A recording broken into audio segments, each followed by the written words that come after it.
Shalom, apakah suara saya terdengar? Shalom, suara saya terdengar? Ya. Oh, ya. Baik, Bapak Ibu yang hadir pada siang hari ini, saya berinisiatif memang untuk membuka pelajaran khusus jarak jauh antara Gereja Presbyterian Bukit Sion Indonesia dengan kita yang ada di Kupang, karena saya pribadi menerima banyak berkat ketika mengikuti pelajaran-pelajaran di channel GPBSI. Channel YouTube itu tadi saya sudah bagi ke teman-teman semua yang hadir. Saya sangat berharap teman-teman juga bisa menggali kebenaran firman Tuhan lewat apa yang sudah disiapkan oleh GPBSI.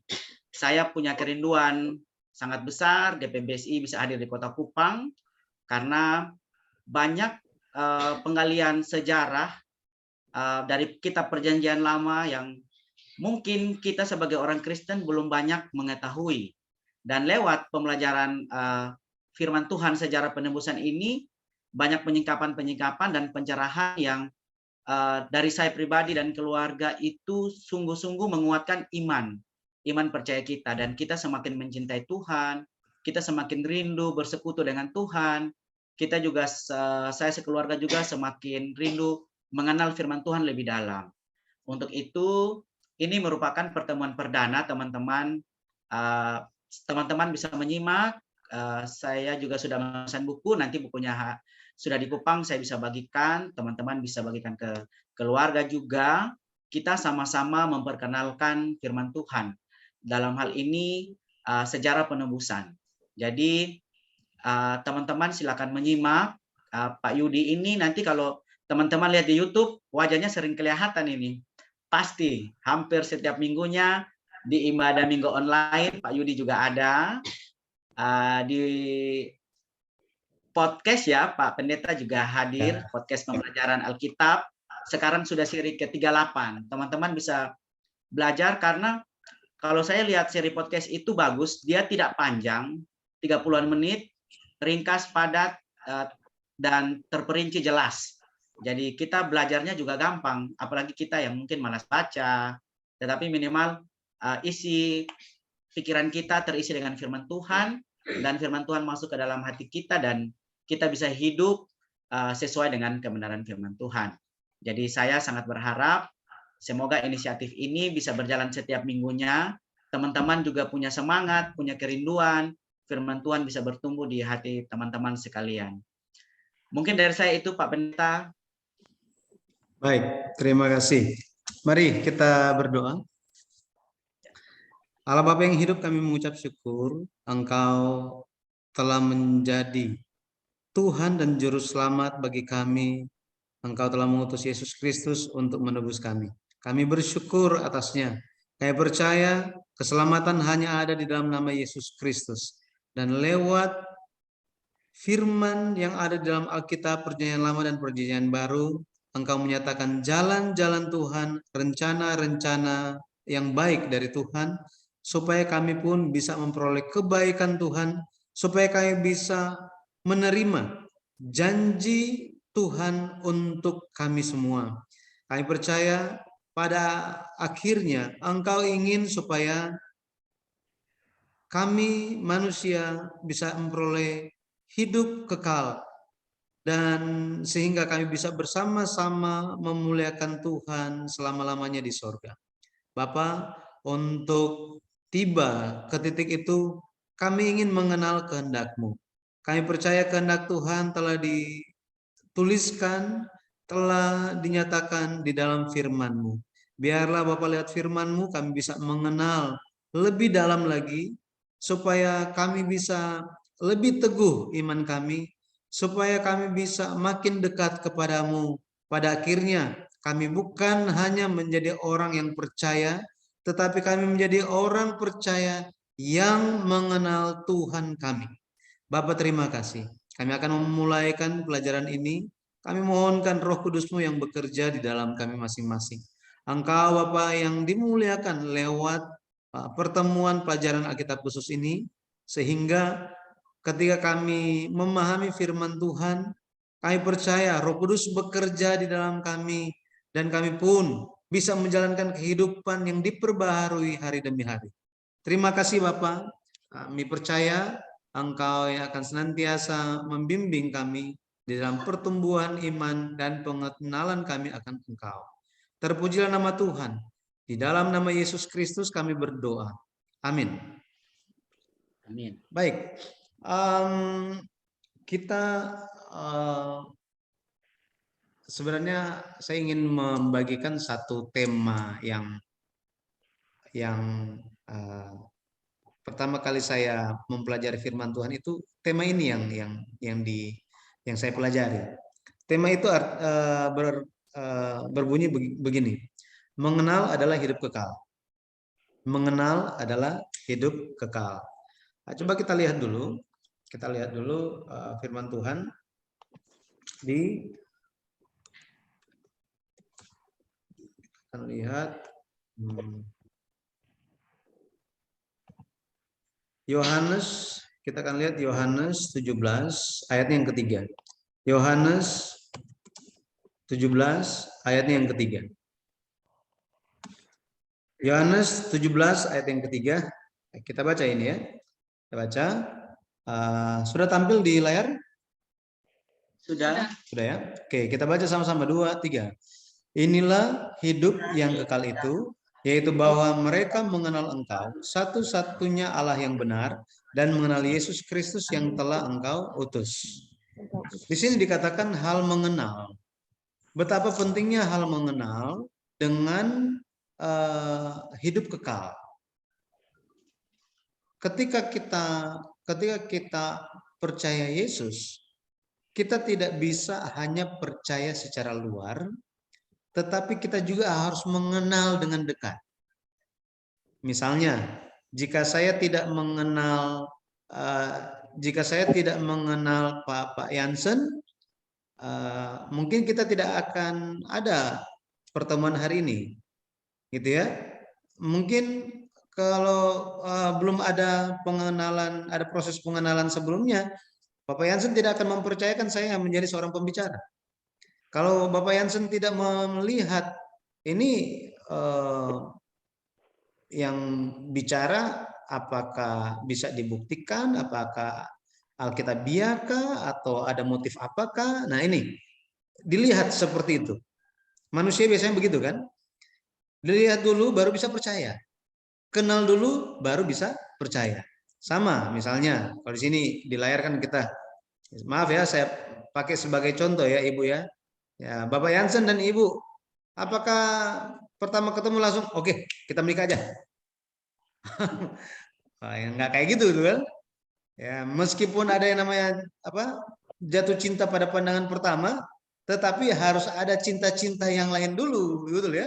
Maksudnya cinta di hari berikutnya baru bisa mempercayakan diri kita kepada ya Ibu gitu, mempercayakan dirinya kepada Bapak Jansen untuk menikah. Artinya apa? Pengenalan merupakan suatu dasar untuk bisa percaya. Tetapi hari ini orang Kristen, banyak orang yang percaya tetapi tidak mengenal. Ini. Jadi hal ini bukan hanya zaman sekarang. Zaman dulu pun sama. Ketika Yesus datang pun sama. Orang percaya Tuhan, tetapi mereka tidak kenal Tuhan. Mereka tahu Tuhan, tetapi mereka tidak mengenal Tuhan. Kata mengenal di sini di dalam bahasa Yunani itu adalah ginosko. Mengenal, ginosko. Ginosko di sini di dalam bahasa Yunani menunjuk kepada keintiman. Mengenal dengan sangat dekat, seperti suami dan istri. Nah, suami dan istri mengenal. Maka kita, jika dikatakan kita adalah orang yang percaya, maka harus ada suatu fondasi pengenalan yang dekat dengan Allah. Sehingga ketika kita mengenal, kita menjadi percaya, pada akhirnya kita percaya siapa sih? kita percaya kepada Yesus, anak tunggal Bapa. Ketika kita percaya Yesus itu, ketika kita mengenal Yesus, percaya Yesus, maka digenapilah Yohanes 3 ayat 16. Karena begitu besar kasih Allah akan dunia ini, sehingga ia mengaruniakan anaknya yang tunggal, supaya setiap orang yang percaya kepadanya tidak binasa, melainkan beroleh hidup yang kekal. Tetapi beroleh hidup yang kekal di sini,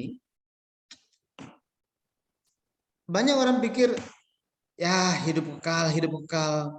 Buat apa hidup kekal kalau misalnya masih bikin sakit kepala, iya kan? Bikin sakit kepala, ada sakit penyakit, ada duka cita, ada rasa sedih, ada air mata. Buat apa hidup panjang umur sampai ribuan tahun kalau seperti itu? Betul ya? Makanya hidup kekal yang kita baca di sini, kehidupan kekal yang dimaksud oleh Yesus Kristus, ini merupakan kehidupan kekal selama-lamanya tanpa air mata, tanpa tangisan, tanpa duka cita. Inilah yang hendak dianugerahkan kepada setiap orang yang percaya. Tentu percaya dengan dasar mengenal. Tuhan ingin berikan hidup kekal sebenarnya. Karena ini yang Tuhan pertama-tama janjikan bagi umat manusia. 1 Yohanes 2, kita lihat 1 Yohanes 2 ayatnya yang ke-25. 1 Yohanes 2 ayat yang ke-25 dikatakan begini. Dan inilah janji yang telah dijanjikannya sendiri kepada kita, yaitu hidup yang kekal. Jadi Tuhan sendiri menjanjikan kepada manusia bahwa ada hidup kekal. Yesus janjikan secara langsung bahwa hidup kekal itu ada. Sekarang pertanyaannya, apakah hidup kekal ini juga dijanjikan kepada Adam? Sebagai manusia pertama yang menerima nafas hidup dari Tuhan. Betul ya? Ini kan menimbulkan pertanyaan kan? Memang Yesus bicara tentang hidup yang kekal, tetapi apakah Adam yang di kitab Kejadian itu, dia juga menerima janji ini? Janji hidup kekal. Menurut saudara-saudara gimana?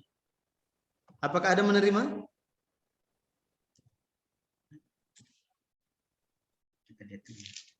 Kalau Tuhan itu tetap sama dulu, sekarang, dan selamanya, harusnya ada. Harusnya ada. Betul ya? Kan ada lagu, Yesus tidak berubah. Ya kan? Tuhan Yesus tidak berubah. Tidak berubah. Firman Tuhan tidak berubah. Tetap sama dulu, sekarang, dan selama-lamanya. Maka ketika kita lihat di 1 Yohanes 2 ayat 25, Tuhan telah menjanjikan hidup kekal itu kepada kita katanya. Berarti ini ditujukan kepada yang membacanya kan? Kalau kita lihat konteks hari ini, konteks zaman dulu itu bagi orang-orang yang membaca, bagi murid-murid Rasul Yohanes. Tetapi di dalam zamannya Yesus, itu adalah Yesus sampaikan kepada orang-orang banyak. Sekarang di zamannya Adam, apakah janji itu pun telah diberikan? Ini yang menjadi pertanyaan. Harusnya sudah. Bapak yang saya bilang tadi kan. Di Kejadian 2 ayatnya yang ke-17, coba kita lihat. Ayat yang ke-17. Kejadian 2 ayat yang ke-17. Sudah ketemu ayatnya? Sudah. Ya, coba baca ya. Sama-sama. Tetapi pohon pengetahuan tentang yang baik dan yang jahat itu janganlah kau makan buahnya, sebab pada hari engkau memakannya pastilah engkau mati. Jadi ini kita bisa pahami apa? Kita saja yang baca ini bisa memahami begini. Oh, berarti jika Adam tidak makan buah itu, dia tidak akan mati. Artinya apa? Selama ada ketaatan terhadap firman Tuhan, selama ada ketaatan terhadap firman Tuhan, maka dia akan hidup kekal. Dia tidak akan mati. Yesus konfirmasi mengenai hal ini. Yesus konfirmasi. Kita lihat Yohanes pasal 8. Yohanes pasal 8 ayat 51. Yohanes 8. Kita coba lihat. Ayatnya yang ke-51. Oke. Ayat 51 dikatakan begini. Ya, kita baca 2, 3. Aku berkata kepadamu, sesungguhnya barang siapa menuruti firman-Ku, ia tidak akan mengalami maut sampai selama-lamanya. Jadi firman Tuhan tetap sama. Tuhan kita tetap sama. Aturannya apa? Jika ada ketaatan terhadap firman Tuhan, maka hidup kekal itu ada. Tetapi orang Yahudi bilang apa? Orang Yahudi bilang begini di ayat yang ke-52. Kata orang-orang Yahudi kepadanya, sekarang kami tahu bahwa engkau kerasukan setan. Sebab Abraham telah mati dan demikian juga nabi-nabi.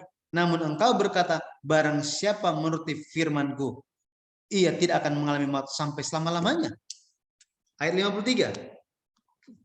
Adakah engkau lebih besar? Adakah engkau lebih besar daripada bapa kita Abraham yang telah mati?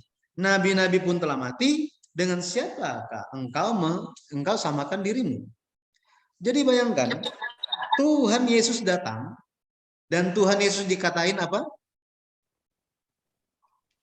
Kerasukan setan. Mereka bicara ini kepada siapa? Bukan kepada pendeta, tetapi kepada Tuhan, bahwa Tuhan kerasukan setan.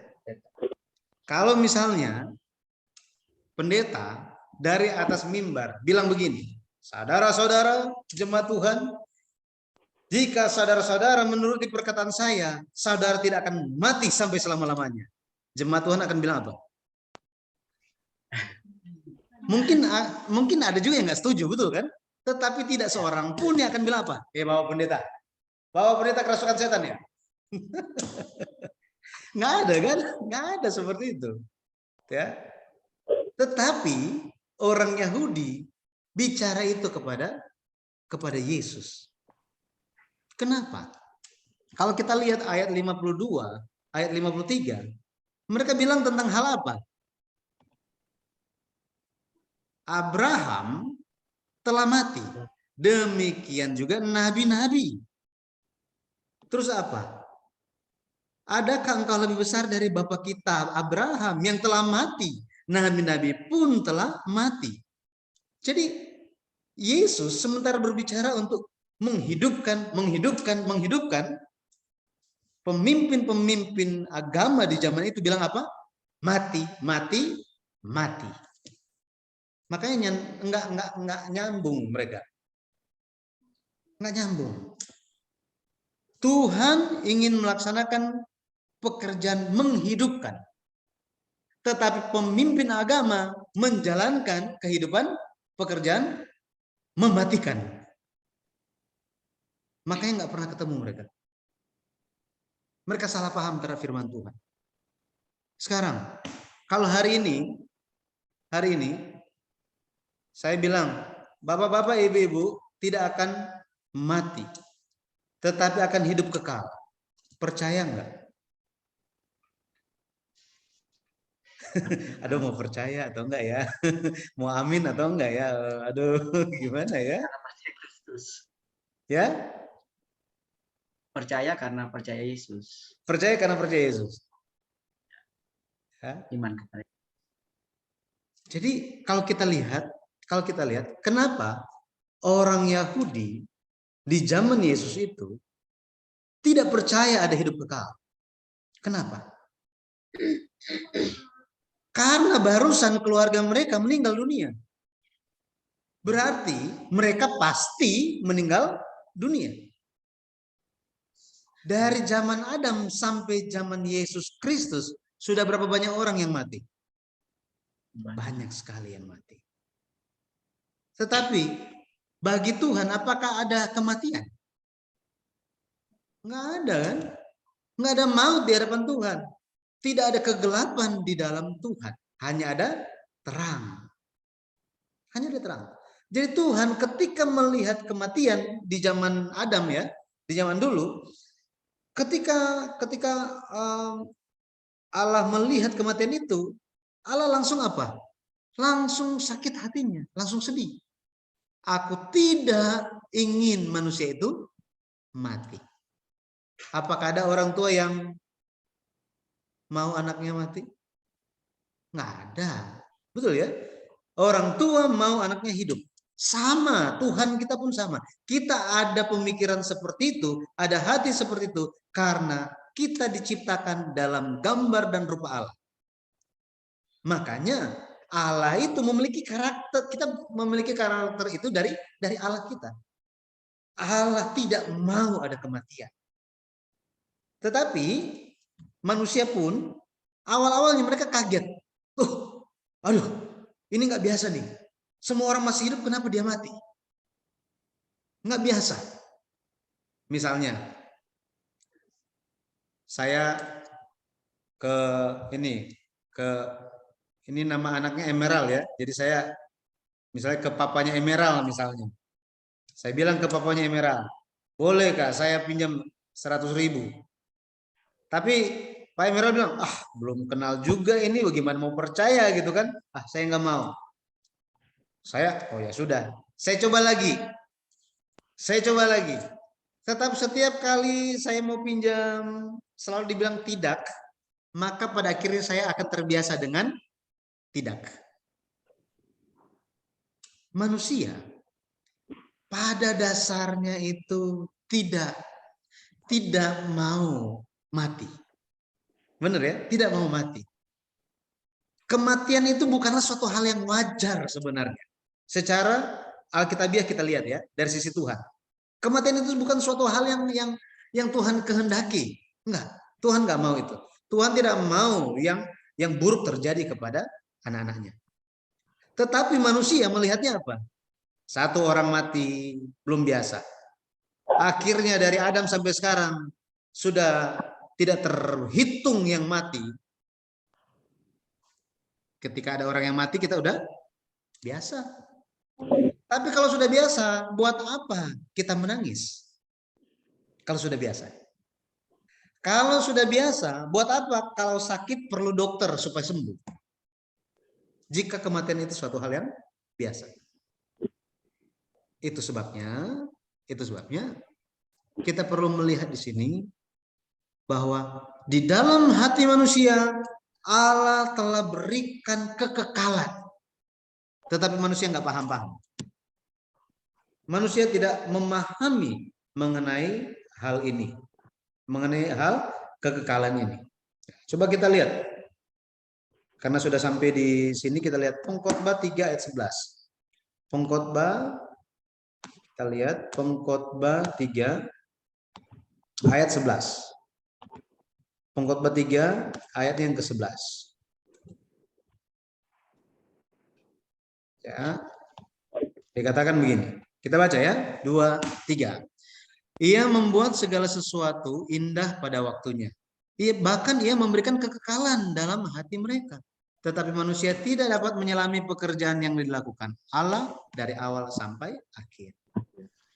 Jadi kita sebagai anak Tuhan, orang-orang yang telah percaya kepada Yesus Kristus, kita perlu memahami hal ini bahwa apa? Tuhan ingin berikan kekekalan kepada kita. Yesus Kristus ingin memulihkan manusia. Tetapi apa yang terjadi? Apa yang terjadi? Di kitab Yohanes 11. Yesus dia ingin sampaikan, tetapi orang-orang sepertinya nggak mengerti apa yang dia sampaikan. Tidak mengerti. Ini Yesus lagi bicara apa? Yohanes 11 ayat 25. Ayat 25 dan ayat 26. Pasti kita sudah pernah dengar mengenai ayat ini. Setiap kali kita pergi ke tempat pemakaman. Betul kan? Di tempat pemakaman kita sering lihat ayat ini kan ada di batu nisan kan? Coba kita baca. Yohanes 11 ayat 25 dan 26. Jawab Yesus, "Akulah kebangkitan dan hidup. Barang siapa percaya kepadaku, ia akan hidup walaupun ia sudah mati." Nah, di batu nisan kebanyakan cuma berhenti sampai di sini. Karena apa? Sudah mati katanya. Tetapi dengan iman bahwa orang percaya yang telah mati ini akan dibangkitkan, akan hidup lagi karena percaya kepada Yesus. Tetapi banyak yang tidak memperhatikan ayat yang ke-26. Coba kita baca. Dan setiap orang yang hidup dan yang percaya kepadaku tidak akan mati selama-lamanya. Yesus bilang apa? Percayakah engkau akan hal ini? Tetapi tidak ada yang percaya. Tidak ada yang percaya. Jadi banyak orang menjadi percaya Yesus. Motivasinya itu yang seharusnya berubah, tidak berubah. Memang orang menjadi percaya Yesus banyak karena Yesus menyembuhkan mereka. Yesus berikan makanan gratis, betul ya? Hal yang mustahil akhirnya bisa terjadi. Yesus lakukan penyembuhan banyak orang. Yesus mengasihi mereka luar biasa. Tetapi mereka motivasi untuk percaya Yesus mereka ini tidak berubah. Mereka percaya Yesus, mereka mengikuti Yesus karena kebutuhan mereka dipenuhi. Ini yang menjadi masalah. Dan masalah 2000 tahun yang lalu masih sama sampai hari ini. Kita percaya Yesus karena apa? Betul ya? Kita percaya Yesus, apapun motivasi kita, tetapi kita harus naik, harus maju. Maju dalam hal apa? Dalam hal iman kita. Nah ini, betul ya? Bayangkan kalau misalnya, ya misalnya di Emerald umur berapa Bapak? 4 bulan. 4 bulan? Iya ya. Ya, masih kecil kan? Masih kecil, orang tua rawat gitu ya. Kasih semua yang dia butuhkan. Dia makin besar, dia menerima kasih sayang. Ya. Nah, ini kan suatu hal yang baik orang tua, betul ya?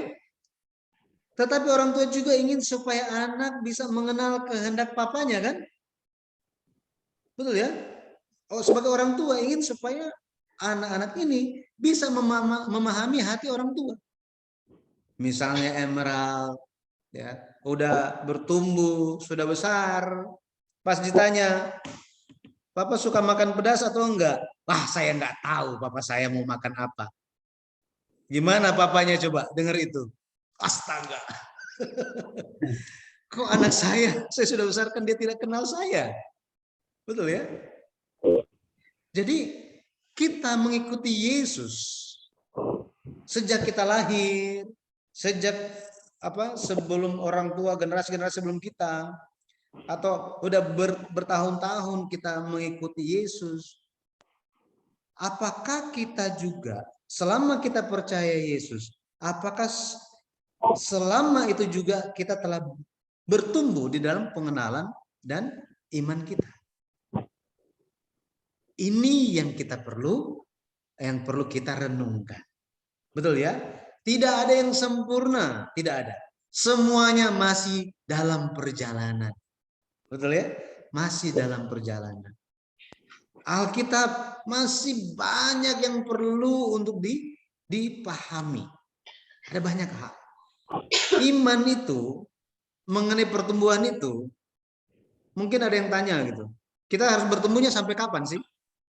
Kalau misalnya botol, berarti ini kan ya belum penuh gitu ya. Tetapi kita tahu penuhnya sampai di sini. Ya, kita tahu penuhnya.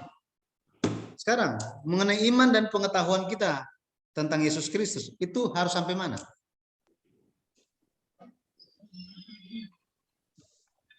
Sampai mana? Betul kan? Ini yang menjadi ini supaya kita ada tahu gitu kan. Biasanya kalau misalnya dalam pekerjaan kita ada target yang mau dicapai kan?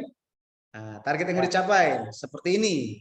Nah, kita sudah ada perkiraannya seperti apa untuk ke depannya. Nah, dalam hal iman, targetnya itu apa? Kalau target tujuan ya kita semua udah tahu, surga gitu ya. Tetapi ketika iman penuhnya sampai di mana? Nah, ini membuat kita berpikir lagi. Berpikir lagi, saya harus bertumbuh sampai mana ya? Betul ya? Sampai di mana? Efesus 4 ayat 13. Efesus 4 ayat yang ke-13. Kita baca 2, 3. Sampai kita semua telah mencapai kesatuan iman dan pengetahuan yang benar tentang anak Allah, kedewasaan penuh dan tingkat pertumbuhan yang sesuai dengan kepenuhan Kristus. Jadi kalau Kristusnya itu 100%, kita pun harus 100%. Mungkin kita akan berpikir, mana mungkin bisa, gitu kan. Mana mungkin bisa, susah lah. Ini saya tahu diri saya seperti apa.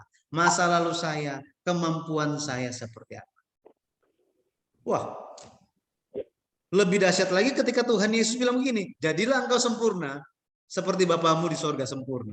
Waduh, bukankah tidak ada yang sempurna, tiba-tiba sekarang harus sempurna. Nah, bagaimana kita memahami ayat ini? Oh, berarti kita harus terus mengenal, terus menerus bertumbuh. Sampai Yesus bilang apa? Sip, udah oke. Sudah oke. Betul ya? Maka seumur hidup kita adalah hal pengenalan akan Tuhan. Seumur hidup kita. Ada, dulu saya pernah mengajar ibu-ibu di gereja gitu ya. Ibu-ibu itu bukan anggota gereja kami, bukan. Jadi mereka berjemaat di mana saja gitu di sekitar daerah gereja ini.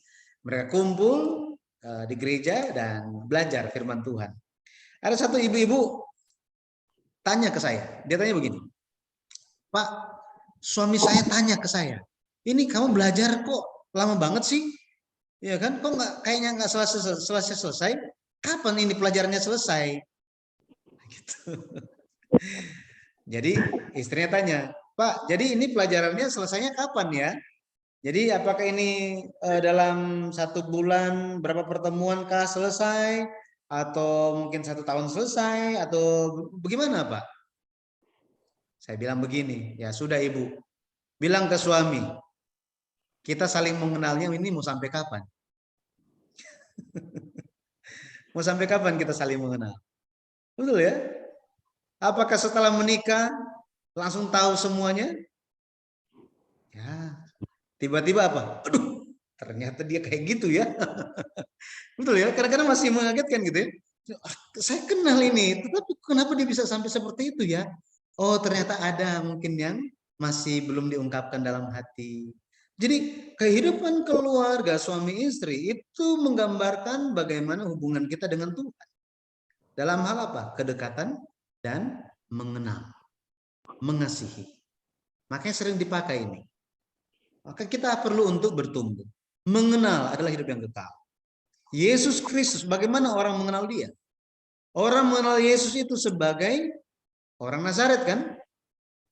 Betul ya? Makanya ini sering bunyi, sering disampaikan. Ketika menyembuhkan orang, mengusir setan, demi nama Yesus dari Nazaret, aku perintahkan. Nah, seperti ini ya. Nazaret. Tapi tahu nggak sih, Nazaret itu tempat yang seperti apa? Coba kita lihat ya. Kayak kita mau mengenal Yesus lagi kan? Jadi nanti saya akan perkenalkan sedikit tentang perjanjian lama, tetapi sekarang ini lebih kepada kan ini pendahuluan pengenalan kita. Kita coba lihat betapa pentingnya mengenal Yesus Kristus lewat firman Tuhan di dalam Alkitab. Di Yohanes pasal 1, kita bisa lihat tentang seseorang yang namanya Nathanael. Ya, Nathanael ini dia diajak oleh Filipus. Filipus kita sering dengar ya. Nathanael juga banyak orang yang kasih nama anaknya Nathanael, Nathanael. Nah, Filipus ini dia kenal dengan Nathanael. Terus karena Filipus sudah lebih dulu mengenal Yesus, mengikuti Yesus, Filipus sangat bersuka cita dan dia ketemu dengan Nathanael. Dia bilang begini, Nathanael, itu kita sudah temukan dia yang dinubuatkan oleh Musa. Dia adalah Yesus, anak Yusuf dari Nazaret. Yohanes 1 ayat 45. Ayat 46 Nathanael bilang apa? Apa yang Nathanael katakan? Nathanael bilang begini. Ya. Oh, bentar, mana tadi? Oke. Ayat 46. Ayat 46 Nathanael bilang begini. Mungkinkah sesuatu yang baik datang dari Nazaret? Artinya apa? Di zaman itu, Nazaret itu tempat berkumpul orang-orang yang lemah. Banyak orang miskin di sana, orang yang sakit-sakitan di sana, penjahat mau melarikan diri juga pergi ke sana. Ini Nazaret. Makanya ketika Filipus bilang, itu Yesus, dia telah dikatakan oleh Musa. Inilah Yesus itu, anak Yusuf dari Nazaret. Nathanael bilang, hah? Emang ada yang baik dari Nazaret? Jadi Yesus disebut sebagai nabi dari Nazaret. Murid-murid hanya murid-murid ketika mereka itu berhadapan dengan pemimpin agama, pemimpin agama itu bilang begini, oh guru kamu Mesias. Mesias itu lahir di mana coba? Guru kamu berasal dari mana? Dari Nazaret kan? Nggak ada tuh nubuat apa-apa bahwa Mesias akan ada pekerjaan besar di Nazaret. Mesias itu lahir di Bethlehem. Mereka nggak tahu bahwa apa? Meskipun domisili Yesus itu di Nazaret, tetapi Yesus lahirnya bukan di Nazaret, melainkan di Bethlehem. Makanya orang-orang hanya mengenal Yesus sebagai anak tukang kayu. Bahkan orang-orang melihat Yesus itu sebagai tukang kayu. Yesus, kita hanya kenal Yesus itu setelah umur 30 tahun kan? Betul ya? Tetapi kalau kita lihat, Yesus ada profesi sebelum dia melaksanakan pelayanan umum di umur 30 tahun. Apa profesinya?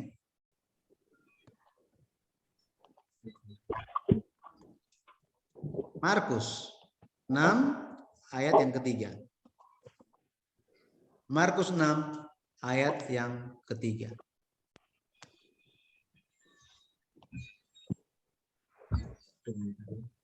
Bukankah ia ini tukang kayu? Betul kan? Ini kan yang pernah benerin pintu rumah saya. Ini kan yang pernah apa? Yang pernah bikin lemari di rumah saya.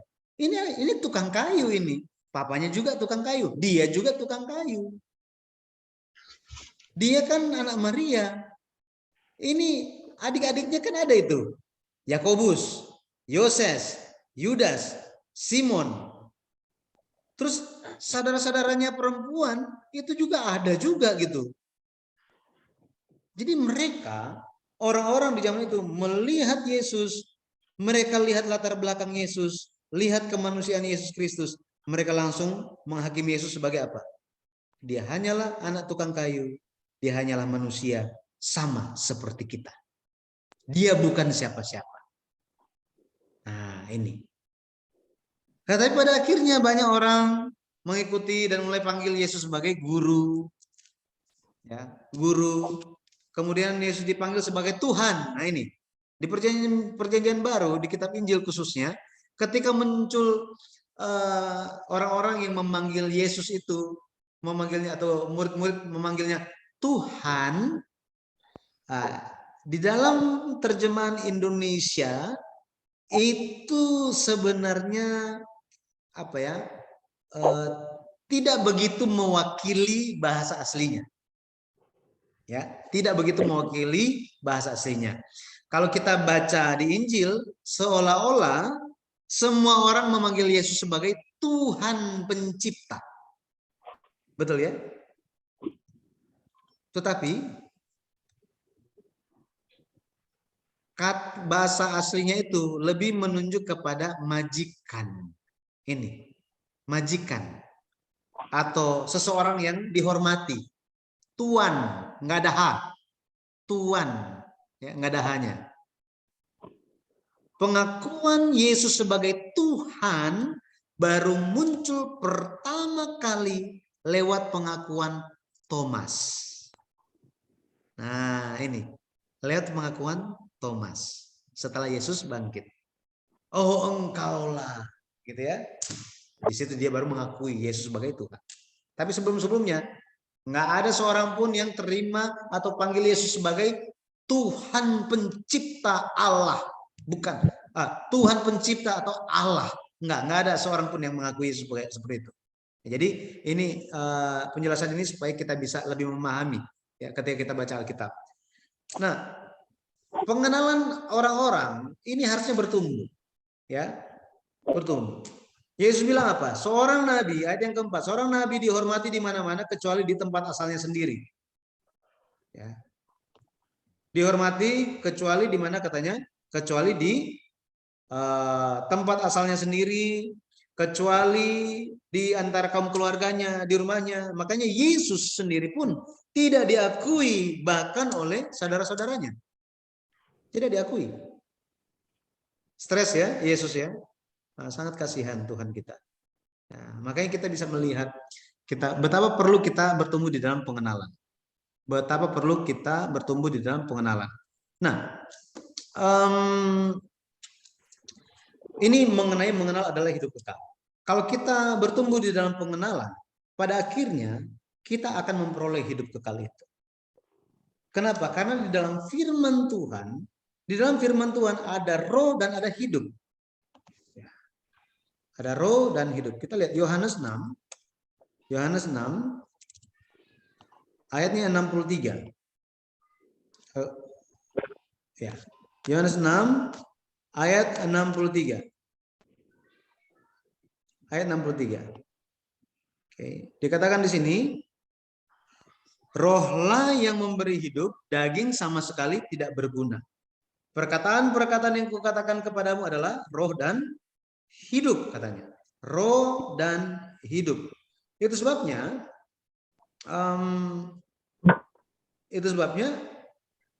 ketika kita menerima firman Tuhan, percayalah ada pekerjaan menghidupkan yang sedang terjadi. Ini kita perlu percaya seperti ini. Ya, Tuhan ingin menghidupkan kita. Satu lagi, 1 Yohanes 5 ayat 13. 1 Yohanes 3 ayat yang ke-15. Ayat yang ke-15. Oh, sorry. 1 Yohanes 5 ayat 13. 1 Yohanes 5 ayatnya yang ke-13. Oke. Nah, kita baca 2, 3. Semuanya itu kutuliskan kepada kamu, supaya kamu yang percaya kepada nama Anak Allah tahu bahwa kamu memiliki hidup yang kekal. Nah, seperti ini. Maka bagaimana kita bisa mengenal Yesus? Kita bisa mengenal Yesus bukan hanya lewat perjanjian baru, tetapi kita bisa menemukan Yesus juga di perjanjian lama. Ya. Makanya kita perlu mengenal sejarah penebusan. Sejarah penebusan. Ya, sedikit mengenai sejarah penebusan. Saya akan perkenalkan. Jadi sejarah penebusan itu berbicara mengenai ada 3 elemen di dalam sejarah penebusan. Ada 3 elemen dalam sejarah penebusan.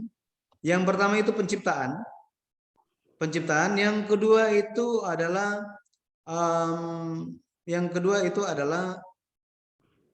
kejatuhan. Dan yang ketiga adalah pemulihan. Jadi segala sesuatu pernah diciptakan, tetapi semua ciptaan ini ada mengalami kejatuhan, tetapi akan ada namanya pekerjaan pemulihan. Inilah sejarah penebusan. Kita semua sementara ada di dalam sejarah penebusan ini. Yesus merupakan puncak atau pusat dari sejarah penebusan. Lebih khusus kepada apa? Kepada kematian dan kebangkitan Yesus. Ini merupakan puncak dari sejarah penebusan. Bahwa apa? Di dalam Yesus kita memperoleh keselamatan. Nah, Yesus bilang seperti ini. Ya, Yesus bilang seperti ini. Coba kita lihat dulu. Kita lihat Yohanes 5 ayat 39. 5 ayat 39. Oke. Coba kita baca ini sama-sama. Kamu menyelidiki kitab-kitab suci sebab kamu menyangka bahwa olehnya kamu mempunyai hidup yang kekal. Tetapi walaupun kitab-kitab suci itu memberi kesaksian tentang aku. Jadi kitab-kitab suci itu diselidiki oleh orang-orang Yahudi. Mereka berpikir kalau menyelidiki kitab suci bisa hidup kekal. Yesus datang, Yesus bilang apa? Oh, kalian ingin tahu memperoleh hidup kekal? Kitab-kitab suci itu bicara tentang saya loh. Artinya apa? Untuk memiliki hidup kekal, datanglah kepada Yesus.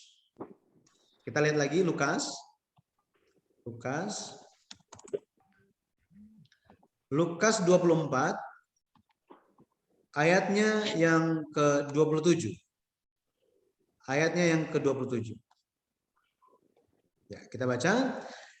Lalu ia menjelaskan kepada mereka apa yang tertulis tentang dia dalam seluruh kitab suci, mulai dari kitab Musa dan segala kitab nabi-nabi.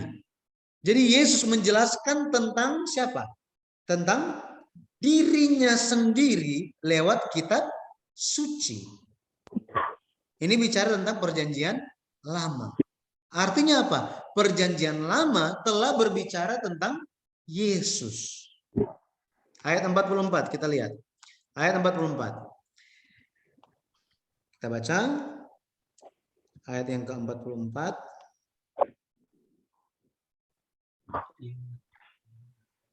Oke. Ia berkata kepada mereka, inilah perkataanku yang telah kukatakan kepadamu ketika aku masih bersama-sama dengan kamu. Yakni bahwa harus digenapi semua yang ada tertulis tentang aku dalam kitab Taurat Musa dan kitab nabi-nabi dan kitab Mazmur. Makanya ketika kita membaca perjanjian lama, apakah kita menemukan Yesus di situ? Sudah ada yang menemukan Yesus di perjanjian lama? Mau tes? Ya, kita cari Yesus di perjanjian lama. Ya. Yesaya. Di Yesaya ada ya? Apakah Ya, hanya di Yesaya? Di kitab-kitab Musa ada enggak? Ya. Mazmur. Kitab Mazmur juga ada, ya betul. Ya. Bagaimana dengan silsilah? Apakah silsilah juga berbicara tentang Yesus? Betul kan? Adam memperanakan Set memperanakan Enos. Nanti umurnya sekian. Terus Enos memperanakan Kenan. Kenan setelah itu ada Mahalalel, Yared, Henok, Metusala, Lamek, Nuh. Bagaimana kita bisa menemukan Yesus di sini? Disinilah pendeta Abraham Park masuk. Pendeta Abraham Park dia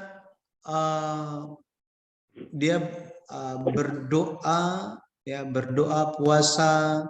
Dia ingin sekali mencari kehendak Tuhan itu apa. Dia ingin sekali mengenal Alkitab itu apa. Ingin sekali. Sampai-sampai dia itu berdoa puasa 40 hari 40 malam lamanya di atas gunung yang dikenal di zaman itu. Banyak orang pergi ke sana untuk berdoa kepada Tuhan. Ya, nah, dia berdoa di sana. Ya, pada akhirnya dia menerima petunjuk Tuhan di sana, dan dia pergi ke satu gunung yang lebih tinggi lagi, namanya Gunung Jiri. Di sana dia mendapatkan pencerahan, bukan mendapatkan wahyu ya, bukan. Dia mendapatkan pencerahan Roh Kudus. Apa yang dialami? Dia ketika masih terang, dia baca Alkitab. Ketika matahari sudah nggak ada, sudah mulai gelap, dia berdoa. Pendeta Abraham Pak itu sudah membaca Alkitab dari kitab Kejadian sampai Wahyu, baca dengan teliti ya, itu 1.800-an kali. 1.800-an kali dia baca. Jadi Alkitab yang dibaca ini, dia memohonkan kepada Tuhan supaya dia itu bisa memahaminya. Dan dia mengalami pencerahan.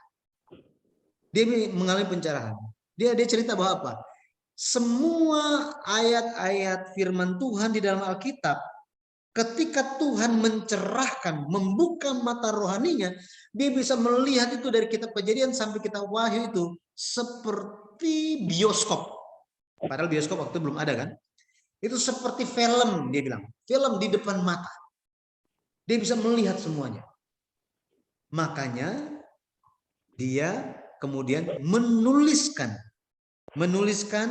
semua penjelasan ya, Alkitab itu dalam seri buku yang namanya Sejarah Penebusan.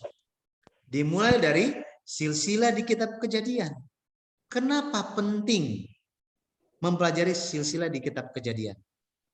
Nah, kita akan lihat di Sabtu depan ya. Sabtu depan. Kenapa? Apakah silsilah ini kenapa sih perlu gitu? Ini kan banyak orang yang bilang, saudara, kalau saudara ngantuk tidak perlu minum obat tidur, baca Alkitab saudara, pasti dijamin langsung tidur. Waduh, bahaya kan kalau kayak gitu. Bahaya sekali kalau seperti itu. Ya, jadi nanti kita akan lihat mengenai sejarah penebusan. Ini yang Kejadian pasal 5. Silsilah di Kejadian pasal 5 dan Kejadian pasal 11 disusun oleh pendeta Abraham Pak dalam bentuk tabel tahun keturunan secara kronologis. Dari sini lewat lihat gambar aja kita bisa melihat banyak sekali informasi yang ingin disampaikan kepada kita. Betul ya? Ini mungkin yang muncul pertanyaan apa kira-kira? Kalau lihat ini yang muncul pertanyaan itu apa? Mana yang mengatakan tentang Yesus? Mana yang mengatakan tentang Yesus? Oke. Terus pertanyaan apa lagi? Kalau lihat bagan ini.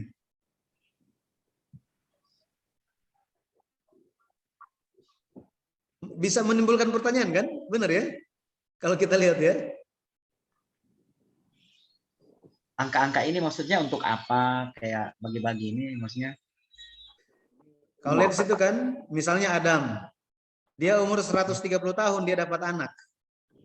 Namanya Seth. Nah, kemudian Adam ini dia masih hidup terus sampai umur 930 tahun. Nah, situ kan 930 tahun. Dia hidup dengan siapa aja sih? Dia hidup dengan Seth, Enos, Kenan, Mahalalel, Yared, Henok, Metusala, dan Lamek. Masih hidup mereka ini. 9 generasi di zaman yang sama masih hidup, masih ketemu. Apakah ketemu dengan Nuh? Oh enggak. Dia sudah mati, ya. Dia sudah mati lebih dulu. Kemudian Nuh ini lahir. Ketika Lamek itu berumur 182 tahun. Ya. Nah, kemudian ada di sini, kenapa ini ada pendek di sini? Oh, ternyata apa? Henok ini Kok dia nggak panjang umur? Terangkat itu. Dia terangkat ke sorga. Loh, apakah ada yang menyaksikan dia terangkat ke sorga? Oh, ternyata ada. Betul ya? Lihat di sini, ada orang-orang yang masih hidup di zaman itu. Menyaksikan dia. Makanya iman Henokh ada resep. Resep kalau biasa resep kan resep bikin kue bolu coklat. Ini resep untuk tidak mengalami kematian. Melainkan hidup yang kekal. Nah, ini rahasianya ada di Henokh ini. Nah, ini. Apa hubungannya? Apa yang membuat dia mulai memiliki iman seperti itu? Luar biasa. Lihat anaknya. Anaknya hidup paling panjang umur. Ini manusia yang hidup paling panjang umur. Hidup sampai 969 tahun. Arti nama Metusala, anaknya Henokh adalah jika dia mati, akhir zaman terjadi. Penghakiman dikirim. Apakah terjadi sesuai dengan namanya? Apakah itu ada hubungan dengan air bah? Ada banyak informasi ya. Terus kita lihat lagi di sini. Kenapa umurnya makin pendek? Betul ya? Makin pendek. Kenapa? Apa yang terjadi di sini? Ini masih 400-an. Papanya, kakeknya, buyutnya, buyut-buyutnya, ini buyutnya apanya lagi gitu ya. Jadi generasi 1, 2, 3, 4, 5. 5 generasi di atasnya masih hidup sehat-sehat semuanya. Tiba-tiba orang yang bernama Pelek ini mati. Di tahun depannya mati lagi. Mati lagi dan mati lagi. Apa yang terjadi di sini? Oh, apakah Menara Babel ada pengaruh? Apa pengaruhnya? Setelah ini, kenapa Abraham? Kenapa nggak orang yang lain? Kenapa harus Abraham? Di sini ada Abraham, Ishak dan Yakub. Apakah Abraham ketemu dengan cucunya?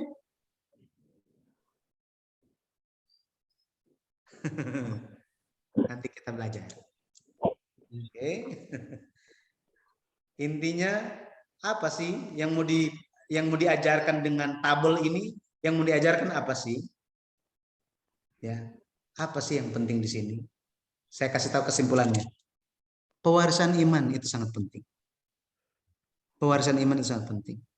Kita percaya Yesus dengan baik, puji Tuhan. Anak-anak kita bagaimana? Tantangan yang kita hadapi hari ini, anak-anak kita yang akan hadapi nanti, wah, kita belum tahu. Tetapi jika iman itu diwariskan dengan baik, wah, itu merupakan warisan yang lebih berharga dibandingkan kita wariskan itu ada 100 hektar tanah gitu ya. Warisan iman lebih berharga. Ya. Nah, hal yang seperti ini kan sulit dipahami. Ya, sulit dipahami. Tetapi dari sudut pandang sejarah penebusan, kita bisa melihat Yesus datang dari silsilah ini. Datang dari silsilah ini karena Yesus dijanjikan kepada Adam. Apakah Adam mewariskan iman sampai kepada Lamek? Adakah bukti di dalam Alkitab iman itu telah diwariskan? Nah, kita perlu lihat benang merahnya. Supaya dari kitab Kejadian sampai kitab Matius, bahkan tembus sampai kitab Wahyu, tersambung semuanya. Orang Manado bilang, baku sambung dorang. Baku sambung. Kalau enggak, ya gimana ya kan? Nggak ada cerita. Apa mau diceritakan? Nggak ada hubungan. Betul ya? Saya dengan saudara-saudara semuanya, jika tidak melalui firman Tuhan ini, apakah kita akan tersambung? Tidak akan. Betul ya? Makanya dalam Yesus kita bersaudara. Hanya di dalam Yesus kita bersaudara. Di luar Yesus, kalau Yesus nggak ada, nggak bersaudara kita. Betul ya? Tetapi makanya jangan hanya di gereja kita bersaudara. Tetapi di luar gereja, di tempat kerja, Yesus itu harus dibawa juga supaya di dalam Yesus kita bersaudara. Ya, jadi pada akhirnya saya berdoa di dalam nama Tuhan Yesus Kristus, semua kita yang ikut hari ini, siang hari ini, bisa melihat bahwa kasih Tuhan sangat besar bagi kita. Dia ingin kita kembali ke posisi semula, hidup yang kekal. Tetapi hidup yang kekal itu perlu usaha dari kita. Iman diberikan sebagai hadiah, tetapi dari kita harus ada respon. Doktrin yang mana yang lebih penting? Yang mana yang lebih penting? Bukan ini yang lebih penting. Bukan doktrin itu yang lebih penting. Yang penting semuanya penting. Bukan mana yang duluan, mana yang seperti apa. Bukan. Ketika Allah itu memberikan hadiah, kita harus menerima. Jika Allah memberikan suatu hadiah iman, tetapi manusianya balik belakang, susah kan? Allah mau paksa bisa? Bisa. Tapi buat apa dipaksa-paksa? Nah, gimana hati Papa, misalnya kita Papa Emerald gitu kan, misalnya suruh cuci piring, dia bilang, Papa mau cuci piring, saya cuci piring terpaksa. Tapi kalau dibandingkan, wah, ini sudah nggak usah, selesai makan nanti saya saja yang cuci piring. Setelah cuci piring, mau jajan berapa? Betul kan? Nah, hal-hal yang seperti ini. Kita pun ingin lakukan ini kepada anak-anak kita. Jadi, saya mengajak kita semua untuk mari kita bertumbuh di dalam iman dan dalam pengetahuan akan Yesus Kristus. Mari kita temukan Yesus Kristus lewat keseluruhan Alkitab, Perjanjian Lama dan Perjanjian Baru. Maka pasti Tuhan akan menyertai kita. Ketika orang ingin mengenal Tuhan, ingin dekat kepada Tuhan, ingin menjalankan kehendak Tuhan, Tuhan nggak tutup mata. Tuhan tidak tutup mata. Dia akan memperhatikan dan mencurahkan berkat. Hal-hal yang kita harapkan, kita sampaikan di dalam doa, maka Tuhan pun akan menjawab kita. Ya. Mari kita mengalami pengalaman-pengalaman rohani itu. Baik, sampai di sini ada yang mau bertanya? Ya, di sini nanti ada, ini buku yang pertama ya. Buku yang kedua ini nih, Yakub. Dia hidup pergi kemana aja. Ya, ini jalan-jalan dia nih. Luar biasanya dia itu pergi ke 17 tempat sejak dia lahir sampai dia mati. Angka 17 di dalam Alkitab itu memiliki makna yang besar. Ya, makna yang mendalam. Kemudian ini silsilahnya. Nanti kita bisa tahu. Nanti kalau ada yang ini kan, misalnya ini ibu nanti kebingungan mau cari nama gitu ya. Nah, ini referensi namanya banyak sekali dengan arti-artinya.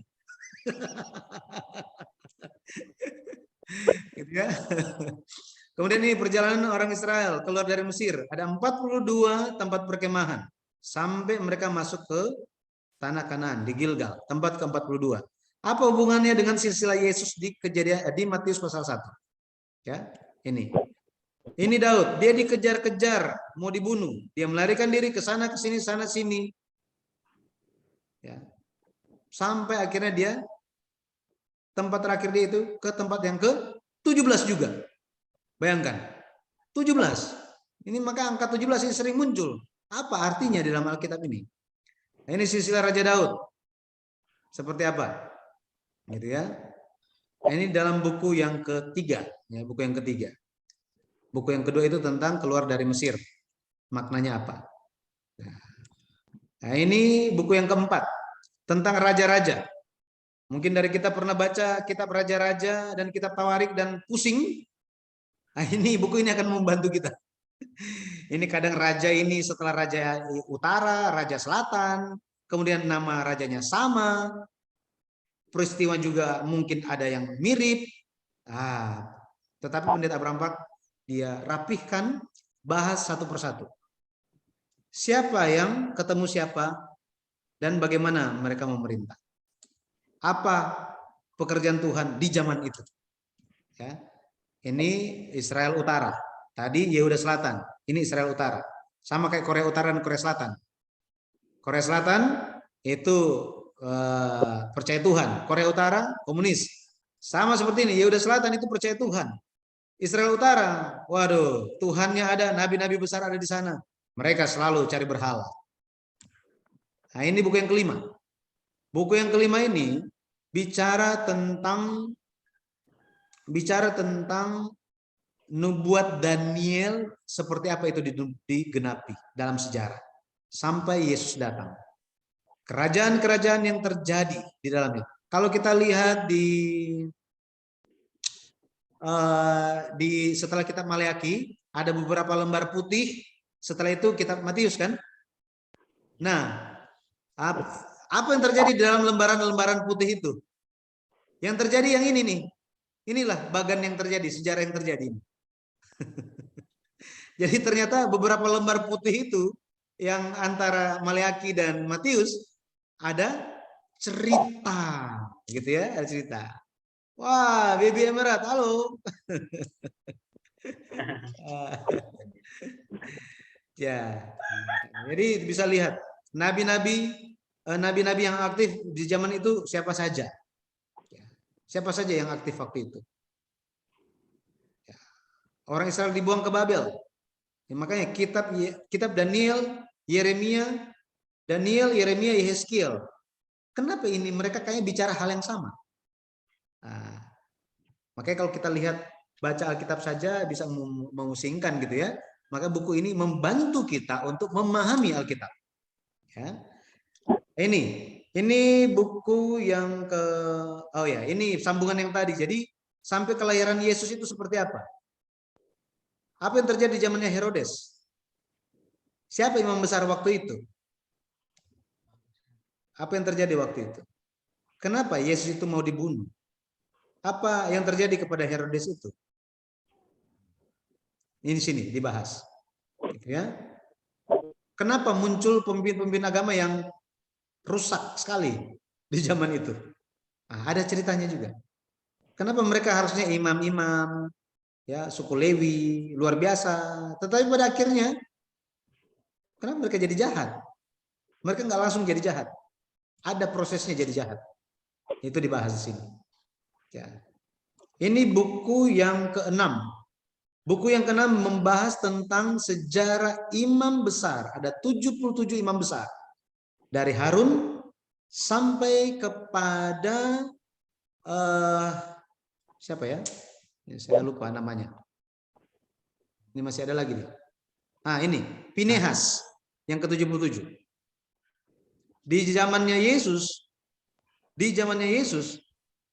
pada saat yang bersamaan imam besar yang harusnya cuma satu menurut hukum Taurat, di zamannya Yesus itu ada beberapa orang.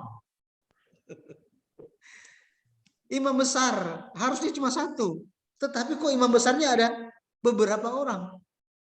Aduh, luar biasa ini kacau balau. Hukum Taurat dipermainkan. Gitu ya. Apa yang terjadi di zaman itu?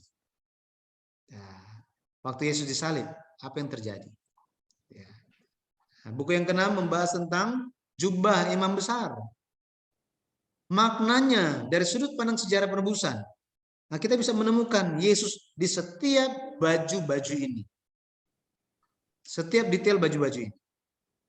Kita bisa menemukan, mempelajari, dan merenungkan bagaimana kita harus hidup sebagai jemaat kudus di hari akhir lewat mempelajari setiap bagian di dalam pakaian imam besar. Ya. Nah, seperti itu. Nanti buku yang ke-7 tentang hukum Taurat. 10 hukum. Nah, 10 hukum kan bikin pusing kan? Ada yang nggak pusing baca? Saya pusing sih.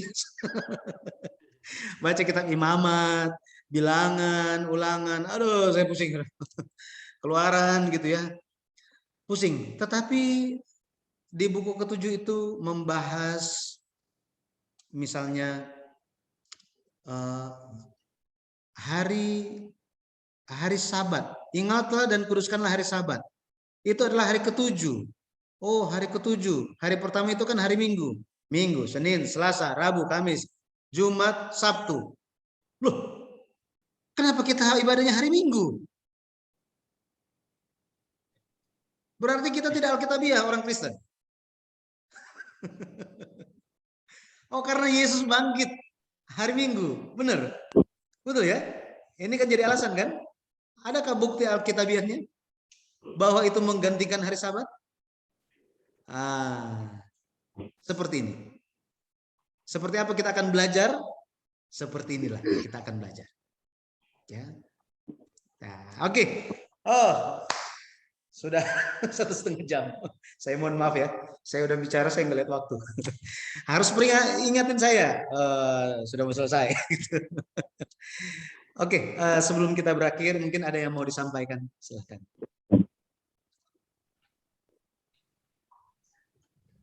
Ya, bagaimana teman-teman? Ada yang penasaran? Belajar lagi. Pak Yudi, kami kalau saya pribadi dengan keluarga sangat senang. Maksudnya kita dapat banyak hal baru yang selama ini kita belum tahu, apalagi kita belajar perjanjian lama. Tentu selama ini kan biasa-biasa saja ya kita, seperti kita mengakui bahwa Alkitab itu firman Tuhan dari Kejadian sampai Wahyu, tetapi lebih banyak ke sejarahnya ya seperti itu, tetapi pengungkapan akan Yesus Kristus, akan arahnya kepada Yesus itu kan palingan ya kalau di Daniel yang waktu mereka terbakar, atau di Yesaya, itu yang sering kita dengar. Kita tidak pernah terlalu tahu menahu dalam silsilah, kenapa harus masanya begini-begini, seperti itu, sehingga saya pribadi sangat yakin teman-teman yang hadir saat ini pasti masih penasaran ini. Jangan khawatir, kita masih akan bersambung lagi, dan nanti saya izin ya, kita bikin grup sejarah penebusan supaya kita bisa sharing-sharing siapa yang misalnya saya dapat pencerahan apa, saya bisa sharing ke teman-teman atau teman-teman juga. Dan untuk teman-teman yang hadir, saya yakin banyak yang mau hadir, tapi mungkin jamnya ya. Jamnya mungkin nanti kita kompromi lagi waktunya yang tepat yang mana, dan saya sekeluarga bersedia kalau teman-teman mau hadir di rumah rame-rame nonton bareng juga boleh. Jadi live-nya bareng, yang lain yang tidak sempat bisa di tempat masing-masing, biar komunitas belajar firman Tuhan kita juga ada. Kami bersedia nanti bisa datang ke rumah ya teman-teman. Di minggu depannya di hari Sabtu, nanti kita cari waktu yang tepat sehingga teman-teman lain bisa hadir. Mumpung ini live dari Jakarta, Pak Yudi langsung. Memang saya ada pesan buku juga, nanti teman-teman bisa kita sama-sama belajar sambil mendengar dan sambil membaca. Mungkin dari Bapak Emerald, ada sambutan sedikit dulu Bapak Emerald. Baik, shalom Pak Pendeta, semua. Jadi memang sebelumnya saya dengan Kak Yansen sudah diskusi juga, sharing-sharing, dan akhirnya hari ini kita bisa bertemu mendengar pengajaran dari Pak Pendeta.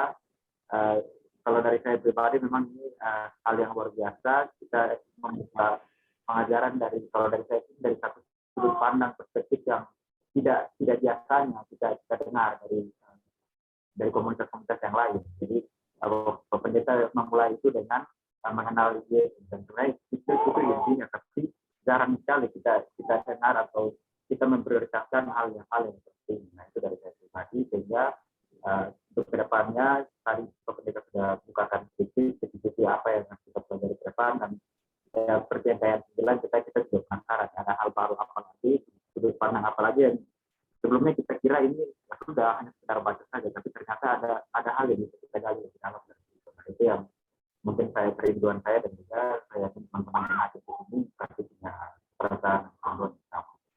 Dari saya mungkin itu saja. Terima kasih. Terima kasih.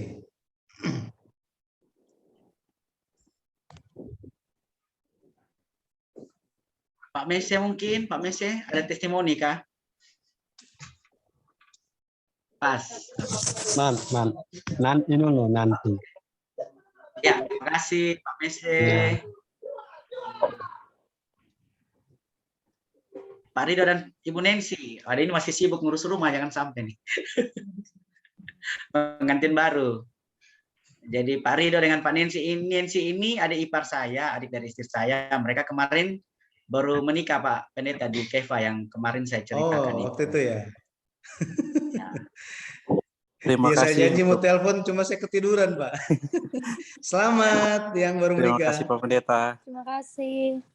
Kami baru habis sibuk-sibuk bereskan rumah. Tadi sempat dengar sedikit, kebetulan juga banyak hal menarik dan yang sedikit juga saya pernah dengar dulu tentang sama seperti yang Pak Pendeta sampaikan, ini mengenai tadi silsilah, kemudian perjalanan dari perjanjian lama sampai perjanjian baru, semua penuh ada proses-proses yang dilalui, dan itu memang membuat kita yang biasanya hanya mendengar ya langsung cuma aplikasi saja dalam kehidupan, tapi ini kita bisa tahu dan bisa ya lebih mendalami soal ini.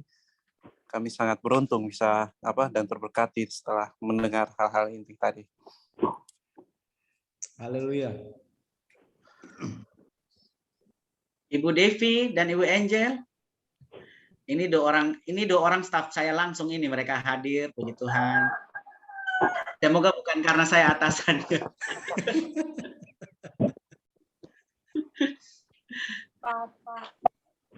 Oke, terima kasih. Mungkin ya nanti semua yang hadir kita buat grup ya, nanti karena kita akan lanjut lagi, teman-teman yang bergabung lagi nanti biar kita terarah. Kalau ada yang berjalan, bagaimana kita mulai komunitas kita mulai berjalan tentang belajar sejarah penebusan. Oke, mungkin itu saja Pak Pendeta. Baik. Pak Yudi. Oke, mari kita berdoa. Ada hal yang khusus yang mau didoakan?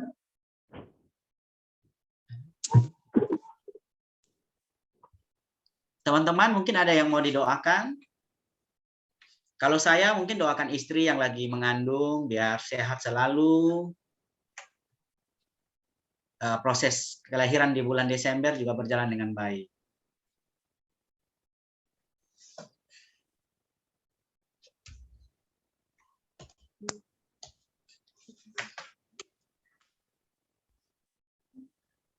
Avanti.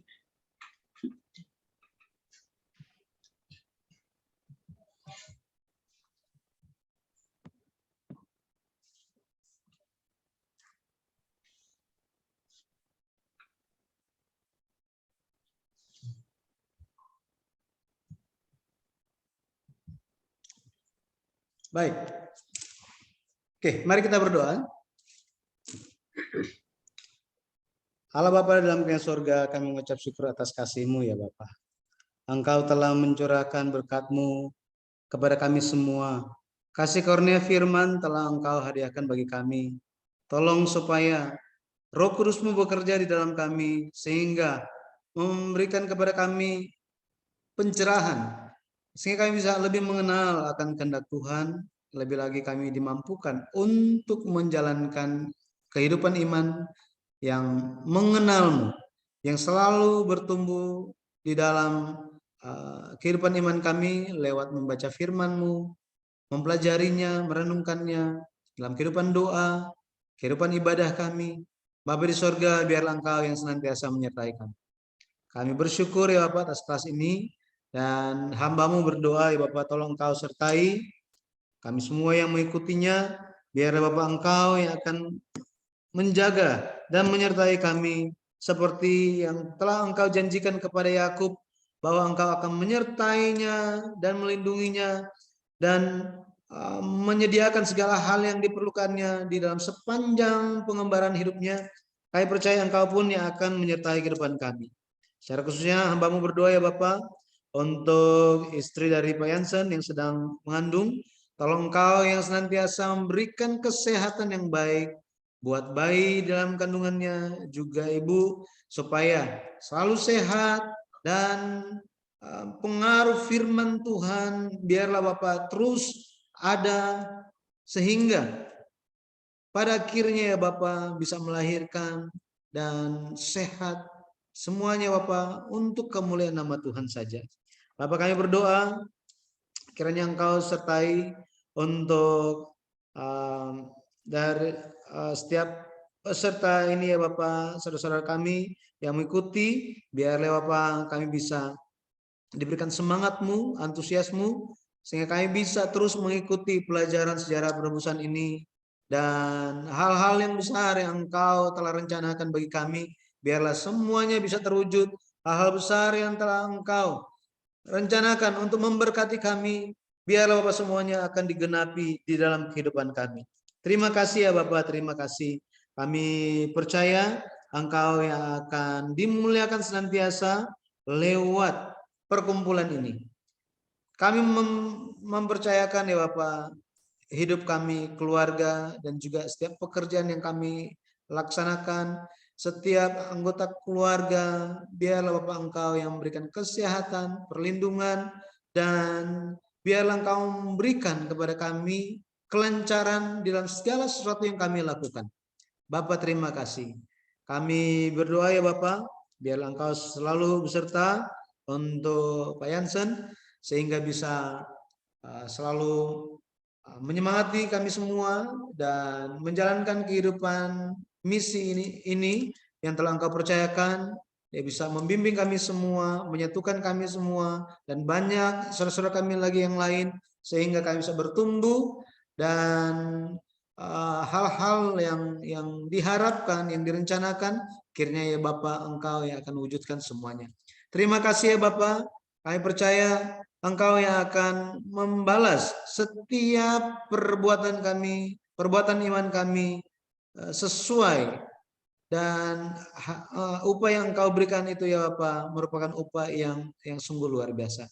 Terima kasih Bapak, sampai kami bertemu kembali di kesempatan selanjutnya. Tolong Engkau yang menjaga kami di sepanjang minggu ini. Besok adalah hari Tuhan, biarlah Bapak Engkau yang akan membimbing sehingga kami bisa mempersiapkan dengan baik hari Tuhan, Sabat yang baru ini, sehingga ketika kami menjaganya, Engkau yang akan mencurahkan berkat dan kasih karunia. Terpujilah nama Tuhan. Dengan meninggikan nama Yesus Kristus kami berdoa dengan penuh ucapan syukur. Amin. Amin. Baik, terima kasih. Tuhan memberkati. Sampai ketemu. Ya, shalom. Shalom.